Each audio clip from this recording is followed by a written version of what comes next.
Na wewe unataka? Nataka watoto wawili wa mapacha wa kike. Wa kike? Wafanane na mimi rangi yangu. Wafanane na wewe rangi yako?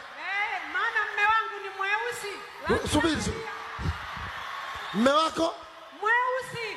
Na yeye sasa hivi ananiona huko nyumbani. Sasa si akisikia amefanana na wewe hata chukia? Hamna, siwezi kuchukia. Yeye? Ameniambia yeye nije ni. Akasema watoto wafanane na wewe. Amekwambia mwenyewe? Kwani hataki weusi? Wengi ni weusi. Wengi ni weusi? Kike wote. Wa kike wote? Wawili. Mama ameomba mpaka rangi. Yesu ana kazi. Utazaa hivyo hivyo. Huyu ni mweusi Mtoto wangu huyu umbadilishe. Ni mtoto wako huyu? Umbadilishe jina. Huyu alitoka mweusi umbadilishe jina lake. Tulimuita Masumbuko. Masumbuko?